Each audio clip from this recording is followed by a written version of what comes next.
Bonjour les amis, aujourd'hui nous allons aborder un sujet important, le transport simultané. Dans cet épisode, je vous propose une immersion dans le centre Jussieu Secours Chemillé pour comprendre comment cette solution est gérée sur le terrain. Nous irons aussi à la rencontre d'un psychologue pour connaître les freins au développement du simultané. Puis, la Caisse nationale d'assurance maladie nous donnera sa vision. Et enfin, le président du comité stratégique de Jussieu Secours France nous expliquera le positionnement de Jussieu Secours sur le transport simultané. Vous êtes prêts? C'est parti!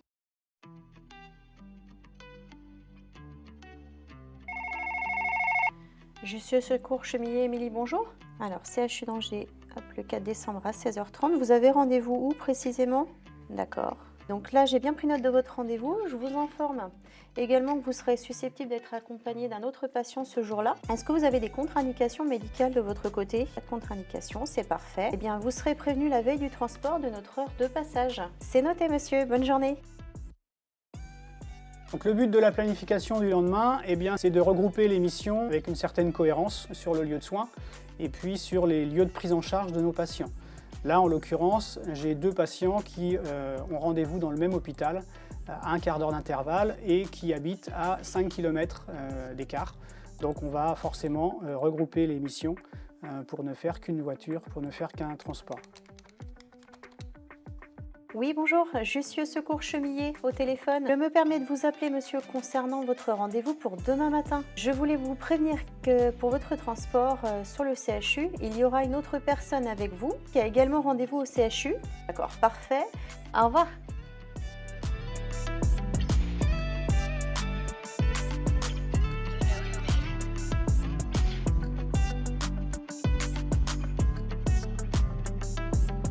Bonjour, moi c'est Dylan, j'ai 26 ans et je suis ambulancier depuis 4 ans, 3 ans d'auxiliaire et 1 an et demi de DEA. Aujourd'hui c'est une journée un peu spéciale parce que c'est une journée où on va présenter le transport partagé avec pas mal de simultanés dans la matinée. Et c'est parti!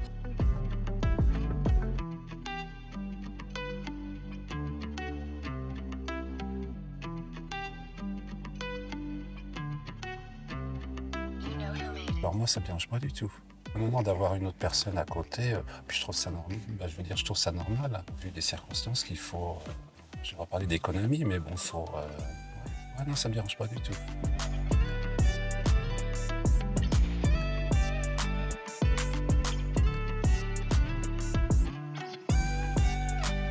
Moi j'ai été récupérer mes deux patients, donc à Trélazé. Donc je ramène le premier patient à Chemillé, l'autre dame à Vezin, donc il y a à peu près 15 km entre les deux points. Vous auriez préféré être toute seule ou? Non, moi non, ça me dérange pas d'être à plusieurs. Ouais.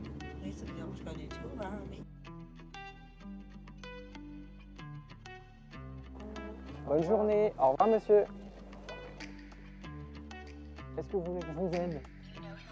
Super, nickel, impeccable. Faites comme le kiné vous a appris.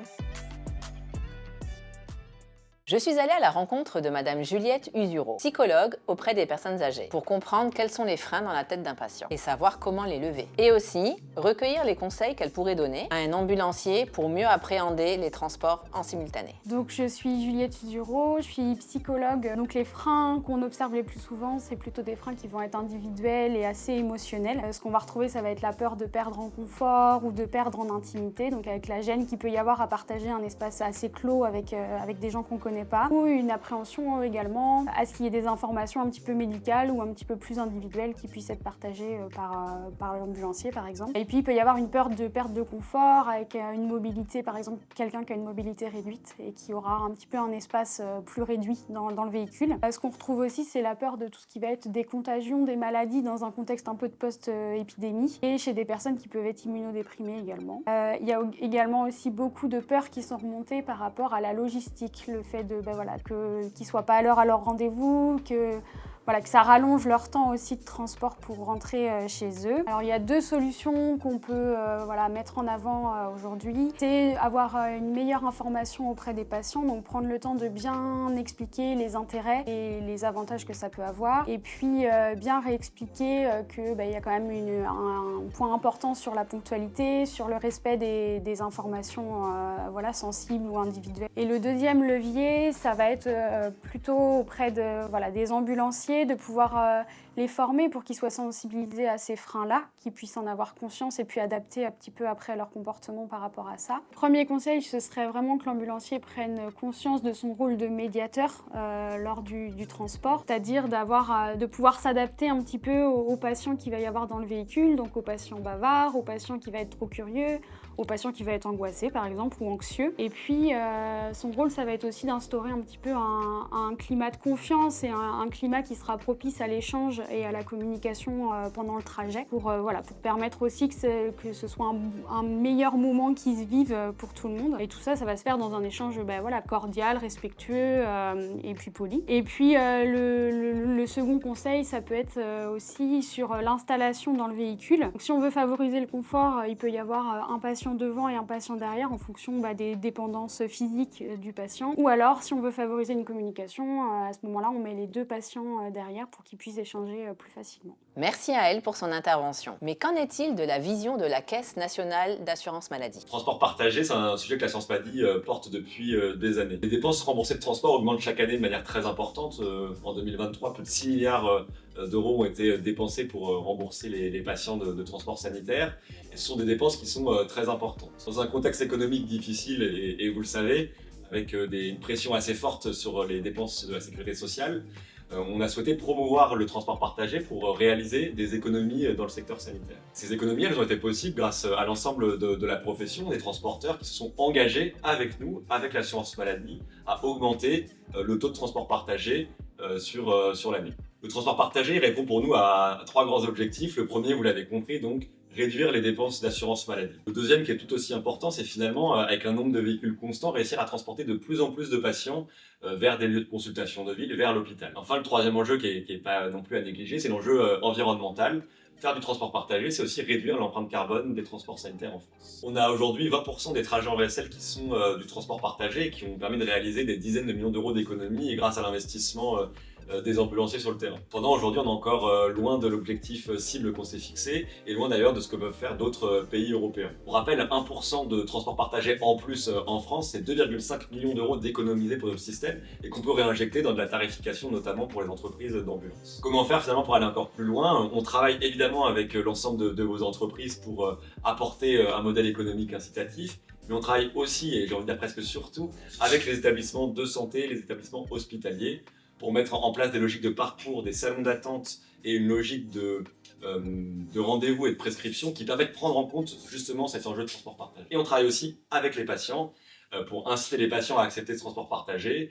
Il y a des enjeux évidemment sociétaux et psychologiques et on essaye nous de montrer à travers aussi une communication grand public l'intérêt du transport partagé. Je peux remercier Jussieu Secours pour cette initiative et cette hors-série de mettre justement en avant le transport partagé sous toutes ses facettes.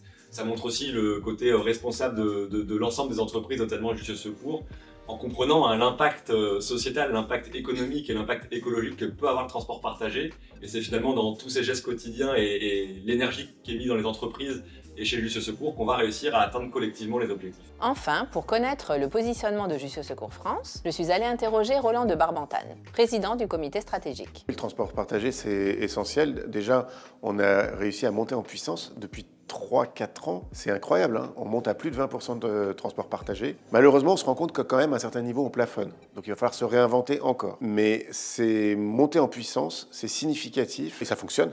C'est important parce qu'on a très clairement une situation dans laquelle il faut trouver du gagnant-gagnant entre la CNAM et les opérateurs de transport sanitaire. Et d'ailleurs, je pense que la mise en place de la stratégie de transport partagé, transport simultané, est une des plus belles actions qui a été faite, la main dans la main, entre la CNAM et la profession ces dernières années. Parce qu'on ne s'en sortira que comme ça. L'argent public se fait de plus en plus rare et les opérateurs sont exsangues. Donc il faut trouver les solutions gagnant-gagnant. Ça ne suffit pas forcément, mais il les faut. Et donc c'est une évolution remarquable. Je pense qu'on a encore du grain à moudre sur ce sujet-là. Il faut y aller. En fait, ce qu'il faut voir aussi, c'est que chez Jussieu Secours, notre ADN fondamentalement, c'est de porter secours et de donner accès aux soins. Le porter secours, c'est notre ADN autour des enjeux du PH. C'est l'ambulance. C'est l'allongé. C'est le cœur du cœur de notre mobilisation à tous, de l'ambulancier jusqu'au patron. Mais donner accès aux soins, c'est aussi très important. Quand on a des gens qui vivent et qui restent à domicile, qui sont soignés à domicile et qui sont très loin du monde de la santé, leur donner accès aux soins, ça a une vraie valeur. C'est une valeur sociétale essentielle. C'est aussi une de nos mobilisations fortes chez Jussieu Secours. Et le transport simultané, c'est une façon de répondre à chacun. On ne peut pas supporter d'imaginer qu'il y a une carence en termes de transport assis parce que je suis loin, parce que je ne suis pas mobile, parce qu'il n'y a plus de VSL disponible. Et donc, à ressources constantes, on doit apporter toujours plus d'accès aux soins. Et bien sûr que ça nous fait vibrer aussi chez Jussieu Secours. Bien sûr que c'est le cœur, c'est l'ambition, c'est la passion de nos ambulanciers. Ce qui me semble très intéressant dans le transport partagé, au-delà de ces vertus qu'on a déjà décrites à plusieurs reprises, c'est que c'est sans doute un excellent levier pour apprendre à nous réinventer dans notre façon de travailler entre les établissements de santé et nous. Si on communique avec les responsables de l'offre de soins dans un établissement de santé, si on fait des petits ateliers de travail pour voir comment optimiser le transport partagé, alors on va gagner en ponctualité, on va gagner en disponibilité. Tout le monde va s'y retrouver. Et l'avenir est de toutes les manières dans un meilleur dialogue et dans un meilleur travail, la main dans la main, entre l'établissement de santé, en particulier l'offre de soins, et les transporteurs sanitaires. Je pense qu'on a un bel avenir devant nous sur ces points-là. Merci à tous nos intervenants pour cet épisode spécial. Nous aurons compris que le transport en simultané, encouragé par l'assurance maladie, coche toutes les cases. Vous trouverez peut-être pas l'amour, mais vous ferez de super rencontres. Nous comprenons donc pourquoi Jussieu Secours est un acteur engagé dans le développement du transport partagé. J'espère que cet épisode hors série vous aura plu et vous invite à liker, vous abonner et partager la vidéo. À bientôt. Ciao ciao les amis.